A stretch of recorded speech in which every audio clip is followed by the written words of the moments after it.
Midi Lorraine sur RCF, il est midi 15. Midi Lorraine sur RCF en Lorraine. Le diocèse de Nancy et de Toul est jumelé à l'archidiocèse de Gitega. C'est situé au Burundi, en Afrique de l'Est. Et c'est dans le cadre de ce jumelage qu'a vu le jour, il y a un peu plus de 10 ans, l'association Un conteneur pour Gitega. Nicolas, vous nous proposez aujourd'hui un coup de projecteur sur cette association qui mène des actions en direction du Burundi. Absolument, Roman, parce que 10 ans d'action, ce n'est pas rien. Donc on va faire le bilan de tout ce qui a été fait en direction du Burundi, du contexte aussi dans lequel les actions ont été menées et des échanges aussi que cela a permis avec notre invité qui est Bénédicte Cochiner. Bonjour Bénédicte. Bonjour Nicolas. Alors la première présentation de ce projet conteneur, c'était très précisément le 5 novembre 2011 à Nancy, il y a 10 ans déjà, vous en souvenez ? Ah oui, tout à fait, à la MJC Bazin. C'était impressionnant parce qu'on ne savait pas trop dans quoi on s'embarquait. On était poussés probablement par l'esprit. Et on a fait une présentation avec un diaporama, une vente d'artisanat burundais pour faire un début de levée de fonds parce qu'on démarrait avec 0 € en trésorerie. Et le projet, c'était d'envoyer du matériel médical, scolaire et informatique. Vous êtes à l'origine, Bénédicte, de ce projet Un conteneur pour Gitega. Qu'est-ce qu'il représente pour vous ? Comment vous vous êtes lancé dans cette aventure ?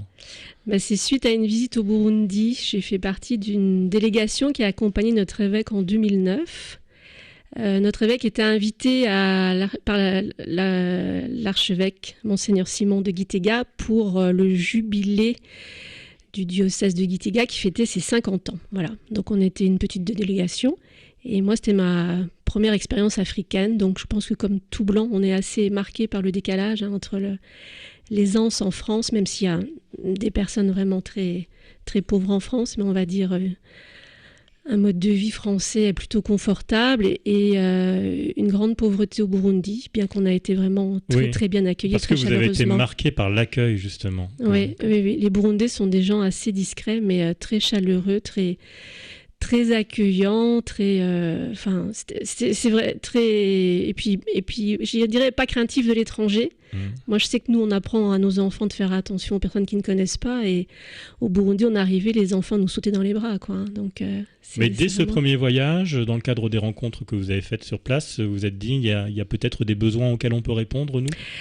En fait, moi, ce qui m'a questionné, c'est c'était en 2009, ce voyage-là, et on avait commencé à accueillir des prêtres fidei donum burundais, et je me demandais comment nous, notre diocèse, pouvait faire sa part, renvoyer en fait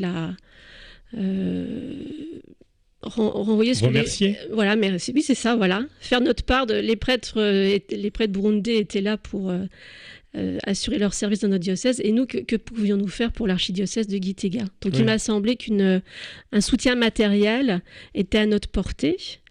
Et c'est une façon aussi de jumelage complémentaire. En fait, c'était une des homélies de notre évêque d'ailleurs sur place au Burundi, c'est que chaque diocèse apporte à l'autre ce qu'il peut donner et ça fait une complémentarité dans l'échange. Parce que le jumelage entre le diocèse de Nancy et de Toul et l'archidiocèse de Gitega, il remonte au tout début des années 2000. C'était une volonté de l'évêque ? Oui, c'est ça. Oui. Monseigneur Papin, quand il est arrivé dans notre diocèse, il avait une grande ouverture à l'universalité. C'est un homme qui voyage beaucoup et il a voulu que notre diocèse soit aussi très ouvert comme ça. Donc il y a une association qui s'est créée qui s'appelle 4 Horizons. 4 Horizons parce que l'idée c'est de gérer 4 jumelages, 4 continents différents. Sur les 4 jumelages du début des années 2000, il y en a 2 qui ont tenu, donc Tripoli au Liban et Gitega au Burundi. Voilà. Et on va rentrer à présent dans le vif du sujet, on va revenir à nos conteneurs. 4 conteneurs ont été envoyés depuis 2011. Oui. Et la première fois que vous avez décidé, voilà, on va faire ça, on va commander un conteneur, on va le remplir, on va l'envoyer. Le projet était beau, mais à un moment, j'imagine que la réalité vient frapper à la porte et vient vous dire « Oh là, ça va être un petit peu plus compliqué que prévu ». Alors, ça n'a pas été plus compliqué que prévu parce qu'on n'imaginait pas le travail que c'était. Mais c'est vrai qu'on a démarré sans qu'aucun de nous n'ait de connaissances dans ce domaine-là. On ne savait pas comment il fallait charger un conteneur, on ne savait pas où le commander. Voilà. Mais en fait, ça a duré 2 ans, le premier conteneur, pour trouver et le financement et la quantité de matériel à envoyer. Et donc 2 ans, on a défriché au fur et à mesure et surtout, on a toujours rencontré au bon moment où il le fallait des personnes pour nous apporter des bons conseils. On a eu quelques frayeurs, c'est vrai, en se disant on n'y arrivera pas, la somme est trop importante. 2 ans en plus quand on s'engage sans savoir que ça va durer 2 ans au départ. Hein. Moi j'avais établi sur 1 an et demi mais sans avoir d'expérience. Ça veut dire que les bénévoles qui ont démarré, ils ont dit on ira jusqu'au bout. C'est ce qui est très beau, hein. C'est un engagement, on ne savait pas la durée et il y a un moment où ça a basculé, où on n'était plus très loin de la somme d'argent, ils se sont dit on va y arriver. Et voilà. C'était un saut dans l'inconnu donc. Hein. Oui, tout à fait, oui. Et la décision que vous avez prise, c'est de ne pas acheter les produits, le contenu en fait de ce conteneur, mais de faire appel à des dons. Oui, parce qu'en fait, le projet qui a été validé par les 2 diocèses, mais l'idée, c'était qu'aucun diocèse ne finançait. C'était à l'équipe de trouver son propre financement. Et donc, envoyer un conteneur, c'était déjà 10 000 € à l'époque. Et on a démarré avec 0 € en trésorerie, pas de subvention. Et donc, on ne se voyait pas acheter du matériel neuf. Donc, c'était beaucoup de la seconde main. Par des hôpitaux, par des particuliers, par des médecins qui partaient en retraite, par des établissements scolaires, par des connaissances à nous, des petites entreprises, des commerces, voilà. Vous avez quelques retours légèrement mitigés d'ailleurs à l'époque, parce que c'était pas forcément bien vu de proposer de la seconde main. Oui, c'est vrai, il y a 10 ans, moi je comprends en plus, je veux dire, on s'est beaucoup posé de questions dans notre équipe. Oui, mais l'état d'esprit a changé depuis. Oui, il y a 10 ans, en fait, je parle au conditionnel, on pouvait considérer que c'était pas vraiment aider les Africains que d'envoyer de la seconde main d'un pays en voie de développement. Que ça donnait encore cet aspect que c'est l'hémisphère nord qui est supérieur à l'hémisphère sud. Nous, on a eu plein de débats autour de ça. Et puis finalement, depuis 2-3 ans, on est vraiment rentré dans l'ère du recyclage. C'est quelque chose de naturel de donner une seconde vie, voire une troisième vie à un objet. Tout à fait. En sachant que nous, tout ce qu'on nous donnait, on le revérifiait derrière. Donc il y a des choses qui ne sont pas parties parce que pas en état de marche. Et donc vous travaillez avec un partenaire sur place au Burundi qui vous explique les besoins du moment et vous faites en sorte de trouver donc les matériaux, les livres, oui. Alors le matériel informatique. Voilà, le partenaire au Burundi, c'est l'ODAG, Organisation de développement de l'archidiocèse de Gitega, qui est en fait le service social de l'archidiocèse de Gitega. C'est un organisme qui est très dynamique, qui gère des hôpitaux, des établissements scolaires, des centres pour handicapés, qui propose des microcrédits pour des petits projets, qui finance les adductions d'eau, qui il y a quelques années en arrière avait un programme par exemple de réhabilitation pour les enfants soldats. Vraiment, voilà, c'est un service social. Et c'est eux qui nous ont donné leurs priorités. Donc, il y avait du médical, du scolaire, de l'informatique. On avait une liste très précise, on a essayé de coller au mieux.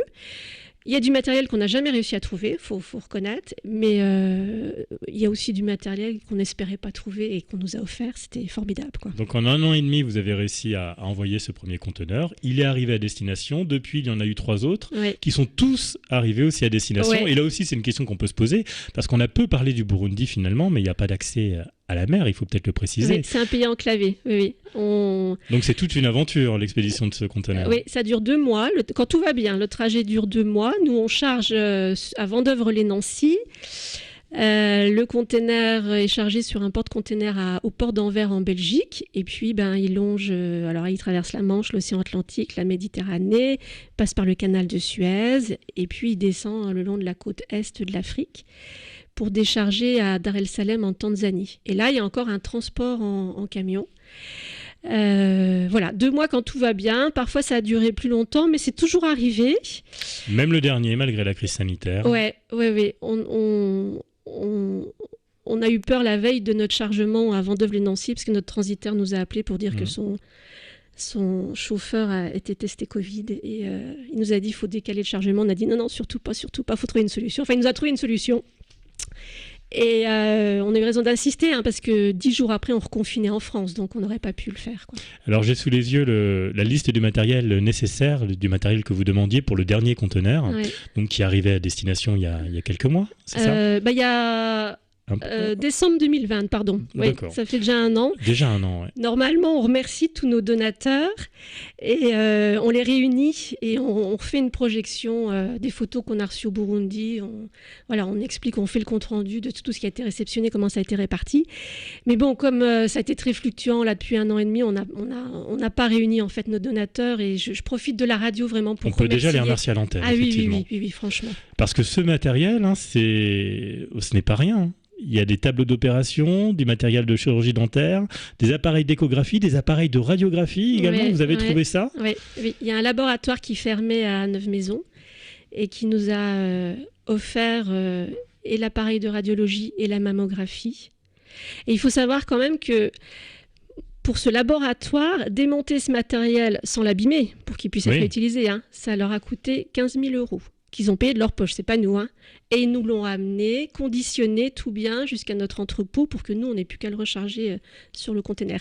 Donc c'est plus qu'un don. Je veux dire, de toute façon, ça leur coûtait aussi d'envoyer ça en décharge. Mais ils ont fait le choix que ça soit réutilisé. Mais ce n'est que le début de l'aventure, puisque maintenant, cet appareil, il faut pouvoir l'utiliser sur place. Et il faut former aussi du personnel pour l'utiliser. Oui. Et même, plus loin, il faut trouver les locaux ou construire les locaux. Oui, parce qu'en fait, une fois que c'est arrivé là-bas, les Burundais se sont rendus compte qu'ils n'avaient pas les locaux pour l'appareil de radiologie. Donc, ils ont budgétisé en fait la construction d'un nouveau local, budgétisé le remontage de l'appareil et la formation de personnel. Je voudrais juste raconter j'allais dire une anecdote, c'est pas une anecdote pour moi, c'est un petit clin d'œil de l'Esprit Saint. Mais en 2018, quand notre 3e container est arrivé, il est arrivé le mois où un hôpital était inauguré par le DAG, qui avait construit cet hôpital grâce à un autre diocèse en Allemagne, Eichstätt, qui est un de leurs partenaires historiques, qui finance des constructions. Eichstätt finance les constructions, mais ne finance pas l'équipement. Et notre matériel médical est arrivé le mois de l'inauguration de cet hôpital. Donc l'essentiel de notre matériel est allé dans cet hôpital pour qu'il puisse ouvrir. Donc les premiers lits médicalisés, ça vient de chez nous. Et c'est cet hôpital qui devrait être équipé en radiologie et mammographie. Et ça nous tient beaucoup à cœur parce que c'est le premier hôpital du Burundi qui va s'occuper du traitement des cancers des femmes. Il n'y en avait pas avant. Et c'est pour ça que c'est important que cette radiologie et cette mammographie puissent être installées. Voilà. Et donc, c'est notre probable prochain projet, c'est le financement de ce local, le financement de la formation du personnel sur ces appareils. Bravo pour votre action. En tout cas, on ne l'a peut-être pas dit, mais le Burundi, c'est grand comme la Lorraine à peu près. Oui, c'est ça. Mais c'est un pays très peuplé. Oui, 6 fois plus d'habitants à peu près. Il y a plus de 12 millions d'habitants et c'est un des pays les plus pauvres d'Afrique, très faible PIB, donc qui est instable aussi. Instabilité politique, oui. Mais pas pour des questions religieuses. Je tiens à le préciser parce qu'on travaille de diocèse à diocèse, mais c'est pour toute la population. Comme disait une personne de notre équipe, les Burundais ne demandent pas le certificat de baptême à l'entrée de l'hôpital. C'est vraiment pour toute la population. Et avec aujourd'hui un lien très fort entre le diocèse de Nancy et l'archidiocèse de Gitega. Dans notre diocèse, il y a 10 prêtres burundais. Une dizaine de prêtres, oui. Dont la plupart ont des charges de curé, voire de double paroisse. Certains sont en études, vraiment... Voilà. Alors, il y a des postes importants. Il n'y aura pas de 5e conteneur dans l'immédiat, ce n'est pas la priorité. Peut-être que vous allez plutôt vous diriger vers une aide à la construction de locaux, justement. Oui, c'est ça. Donc, nos prochaines actions vont être pour trouver du financement. Donc, on va relancer les manifestations maintenant.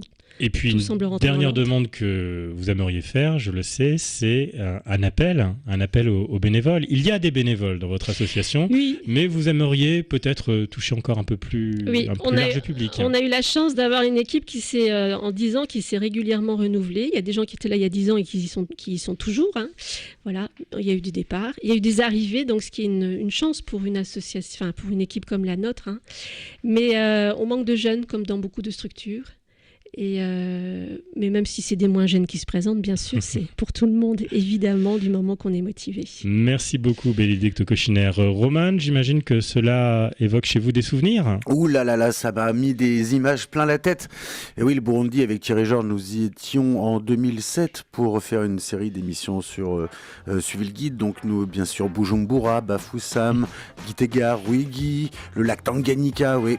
Les senteurs... vous allez avoir des choses à vous dire, Bénédicte et Romane. Et Et je suis entièrement d'accord, l'accueil là-bas, une fois qu'on a mis les pieds au Burundi, on n'a qu'une envie, c'est d'y retourner. Moi j'ai hâte d'y retourner. Tout à fait. En tout cas, merci beaucoup, merci pour ce témoignage.